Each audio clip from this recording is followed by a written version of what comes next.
Oh là là là là, c'est vrai que si j'avais un outil pour pouvoir me libérer de mes empreintes émotionnelles, pour pouvoir mieux gérer mes émotions dans cette situation de confinement, là, ça serait vraiment bien. T'as ça, toi? Ah ok, bah écoute, attends, j'arrive.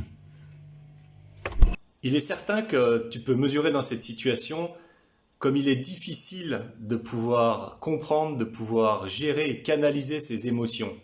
Toutefois, avoir des clés concrètes dans ce domaine-là nous apporte vraiment toute la puissance dont on a besoin pour vivre plus tranquillement, plus paisiblement, avec une plus grande sérénité. Avec les émotions, il n'y a pas forcément de bonnes ou de mauvaises émotions, il y a plus des émotions agréables ou désagréables à vivre. Dans cette nouvelle capsule de coaching du jour, tu vas pouvoir apprendre à faire évoluer en toute autonomie tes émotions. Mieux les comprendre, savoir quoi faire avec pour développer plus de sérénité et avoir un état beaucoup plus stable et beaucoup plus agréable dans ta vie.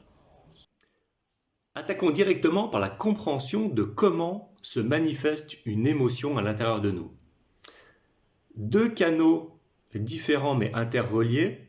L'un est la perception que j'ai avec mes sens, mes cinq sens d'une situation extérieure.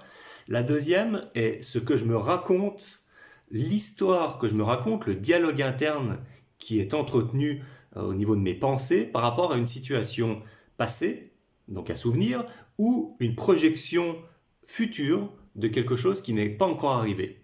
Ces deux façons de vivre les choses vont m'amener une certaine émotion.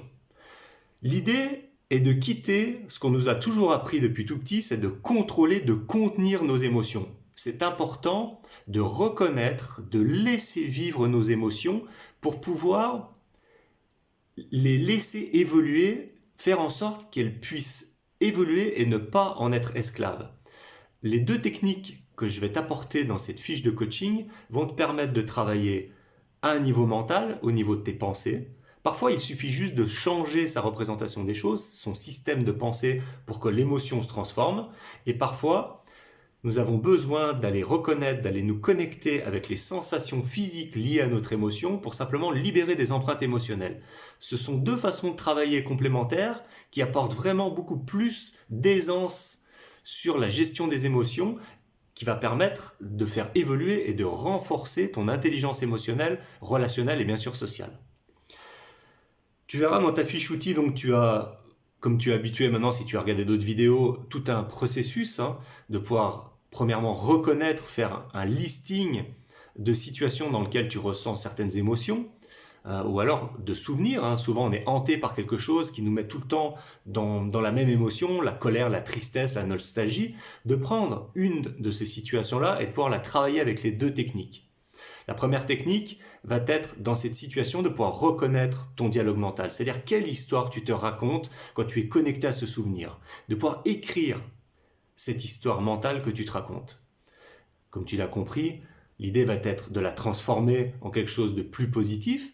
C'est pas parce qu'on ne peut pas s'empêcher de penser qu'on est obligé de croire à nos pensées. Et tant qu'on entretient un dialogue interne négatif, c'est une émotion négative qu'on va vivre. L'idée est de transformer notre dialogue, de nous répéter sous forme de mantra le nouveau dialogue positif pour venir réorienter notre émotion vers quelque chose de plus agréable pour nous. Deuxième technique, la technique issue de la méthode Clean, coaching de libération des empreintes émotionnelles négatives, technique sur laquelle je suis formé, j'ai accompagné des centaines de personnes avec cette technique qui est très très très puissante, va te permettre de ressentir l'émotion et surtout de ressentir les sensations liées à cette émotion. Quand on est sous une émotion, il y a tout un tas de sensations physiques qui sont souvent inconscientes et qui nous amènent en fait dans un combat contre nous-mêmes à nous éviter de ressentir ces sensations. Et là, c'est une technique qui est pour moi la plus simple du monde et la plus compliquée à la fois. Pourquoi ? Parce qu'on ne sait pas ne pas contrôler. Notre mental reprend le pouvoir et veut transformer les sensations. Si on ressent une sensation d'étouffement, une sensation d'avoir envie de vomir ou de tomber dans les pommes, notre mental va contrôler tout notre corps pour qu'on se décale de ça et qu'on n'aille pas dans cette sensation. Et cette technique va t'amener à faire exactement le contraire, c'est-à-dire reconnaître, observer ces sensations et les laisser se nettoyer de par elles-mêmes. Je t'invite vraiment à tester cette technique à prendre le temps de le faire. Ça tombe bien, nous avons le temps en ce moment pour aller revisiter peut-être des souvenirs qui te perturbent encore. Ça peut être le souvenir d'un licenciement, ça s'est mal passé avec quelqu'un, il y a eu un clash avec un ami, avec un parent, avec un amoureux, une amoureuse, une séparation, et de travailler avec les techniques que je te donne dans cette fiche. Tu vas vraiment mesurer une différence significative. Et surtout, tu vas avoir suffisamment de clés pour pouvoir faire évoluer tes états émotionnels comme tu le souhaites. C'est marqué nulle part que nous devons être l'esclave d'une émotion. La reconnaître, l'accepter, oui. En être l'esclave, non. Bon travail. Ciao, bye bye.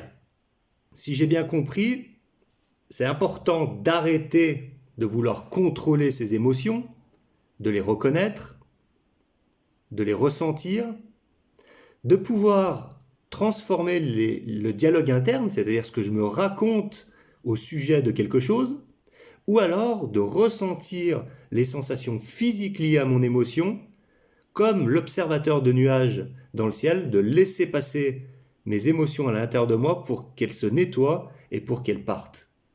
Il n'y a plus qu'à.